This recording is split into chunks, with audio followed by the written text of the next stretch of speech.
한여름의 불청객, 모기가 어찌 된 일인지 잘 보이지 않습니다. 밤잠 설치게 만들던 모기는 다 어디로 간 걸까요? 모기를 둘러싼 여러 궁금증을 모기 박사 고신대 보건환경학부 이동규 교수님 연결해 알아봅니다. 교수님 잘 보이십니까? 네, 잘 보입니다. 네, 30년 넘게 모기를 연구해 오신 걸로 알고 있습니다. 어떤 계기로 모기에 관심을 갖게 되셨습니까? 네, 제 첫 직장이 모기를 연구하는 국립보건연구원 매곤충과였습니다. 거기서 제가 6년 동안 모기 연구를 시작한 것이 최초죠. 네, 이 모기를 연구하려면 직접 채집하고 키우기도 하실 텐데 모기한테 또 많이 물리셨을 것 같습니다. 올 여름은 모기가 많이 없어진 듯한데 정말 그런가요? 네, 최근 4년 그전을 우리가 평년이라고 얘기를 하는데 평년 대비해서 금년이 여름철에 7월, 8월 달 데이터를 보면은 53%가 감소가 됐고요. 네. 그리고 이제 작년 대비를 하게 되면 33%가 지금 감소가 된 상황입니다.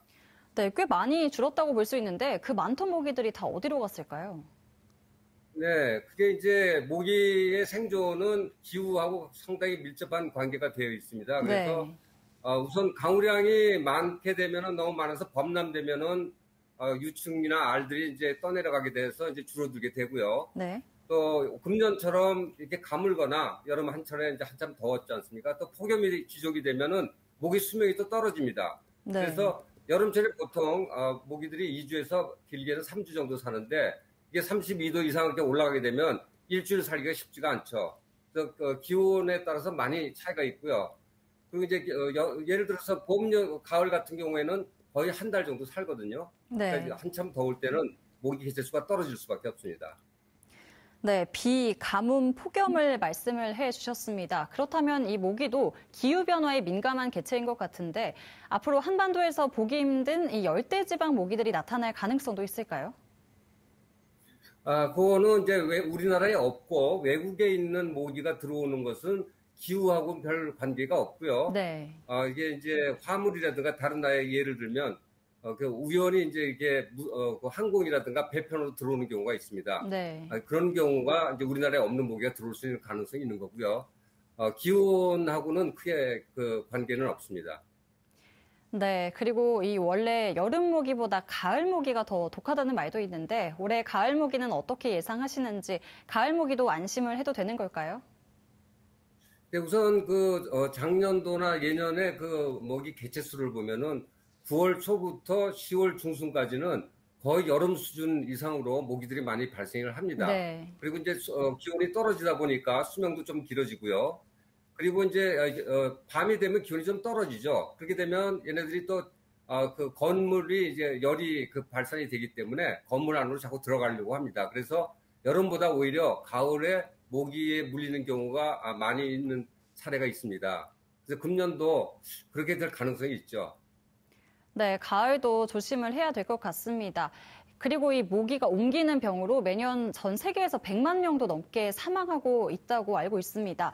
모기야말로 인간에게 가장 치명적인 동물이 아닐까 싶은데 모기로 인해 신종 감염병이 나타날 가능성도 있다고 보십니까? 네, 우리나라에서는 이제 모기로 인한 감염병은 3.1년 말라리아하고 일본 뇌염이지 않습니까? 이 두 종류인데 지금 다른 예를 들어서 지카 바이러스라든가 댕기 바이러스 이런 경우에는 현재 우리나라에 들어온다 하더라도 외국에서 물려오는 분들 이외에 토착화될 가능성은 없습니다. 왜냐하면 이 바이러스를 가지고 있는 흰줄수 모기가 우리나라에 있지만은 성충으로 즉 바이러스를 가지고 있는 성충이 겨울을 알지를 못합니다. 그러니까 가을철에 다 죽습니다. 그래서 바이러스도 같이 없어지기 때문에 토착화되기는 좀 어렵고요. 이제 1월 달이 가장 추운 계절인데 1월 기온이 10도씨 평균 10도씨 이상 올라가게 되면 성충이 살 수 있기 때문에 그때 되면은 아열대성 기후로 바뀌게 되면 지카라든가 댕기 바이러스 우리나라에 토착화 될 가능성은 있다고 봅니다. 단지 지금 현재 미국이라든가 카나다, 유럽에서 발생되고 있는 그런 웨스트나일 바이러스 같은 경우에는 온대 지역에서도 발생되고 있고요.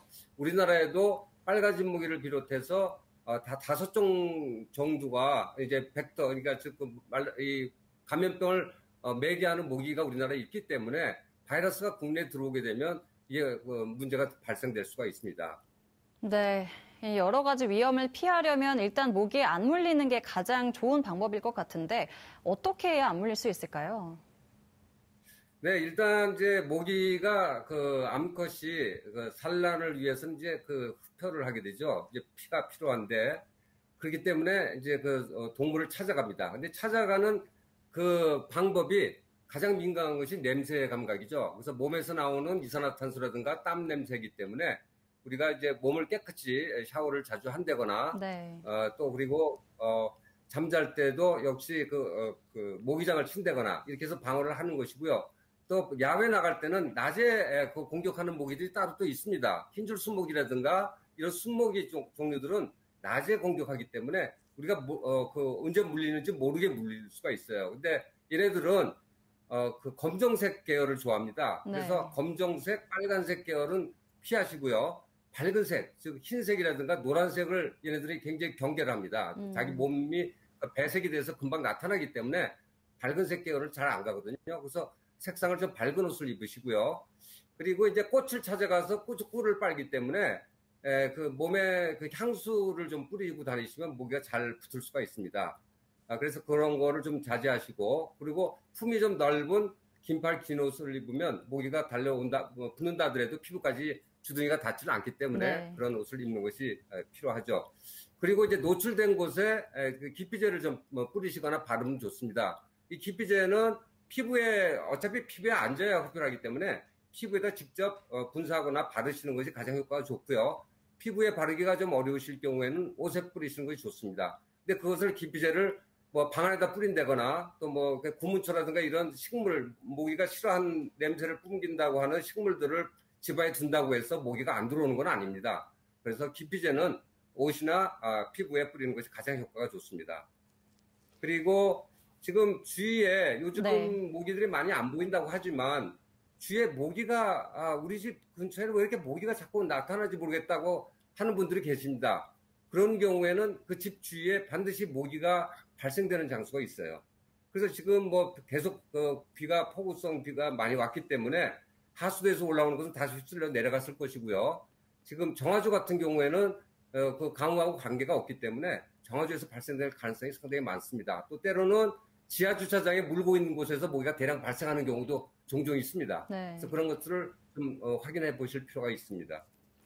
네, 모기에 대한 여러 궁금증을 고신대 이동규 석좌 교수와 함께 풀어봤습니다. 오늘 말씀 고맙습니다.